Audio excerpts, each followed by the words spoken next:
கடவுள் ஒரு நாயை படைத்து இப்படி சொன்னார், நீ வாசலில் அமர்ந்து கொண்டு வந்து போவோரை பார்த்து குறைத்துக் கொண்டிரு, இதற்காக உனக்கு 20 ஆண்டுகள் ஆயுளை கொடுக்கிறேன் என்றார்.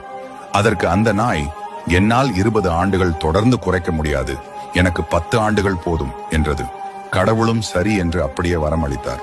பிறகு கடவுள் ஒரு குரங்கை படைத்து, நீ உன் குரங்கு சேட்டைகளால் பூமியில் உள்ள மனிதர்களை மகிழ்வித்துக் கொண்டிரு, இதற்காக உனக்கு 20 ஆண்டுகள் ஆயுள் தருகிறேன் என்றார்.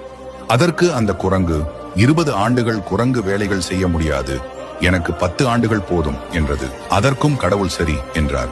பிறகு கடவுள் ஒரு பசுவை படைத்து, நீ மனிதர்களுக்கு உதவி செய்து குழந்தைகளுக்கு பால் கொடு, இதற்காக உனக்கு 60 ஆண்டுகள் ஆயுள் தருகிறேன் என்றார். அதற்கு அந்த பசு, 60 ஆண்டுகள் கஷ்டப்பட்டு வேலை செய்ய முடியாது சுவாமி, எனக்கு 20 ஆண்டுகள் போதும் என்றது. கடவுள் அதற்கும் சரி என்றார். பிறகு கடவுள் மனிதனை படைத்து, நீ பூமிக்கு சென்று உனக்கு பிடித்தபடி சந்தோஷமாக வாழ், நன்றாக உண்டு குடித்து இன்பமாக இரு, இதற்காக உனக்கு 20 ஆண்டுகள் ஆயுள் தருகிறேன்.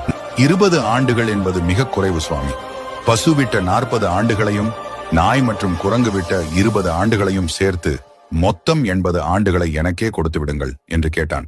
கடவுளும் சிரித்துக் கொண்டே அப்படியே வரம் தந்தார். இதன் விளைவாக மனிதன் தன் வாழ்க்கையை இப்படி கழிக்கிறான். முதல் 20 ஆண்டுகள் ஆடல் பாடலுடன் தனக்கு பிடித்தபடி சந்தோஷமாக வாழ்கிறான். அடுத்த 40 ஆண்டுகள் பசுவை போல குடும்பத்திற்காக கடினமாக உழைக்கிறான். அடுத்த 10 ஆண்டுகள் முதியவராகி குரங்கு போல சேட்டைகள் செய்து குழந்தைகளை மகிழ்விக்கிறான்.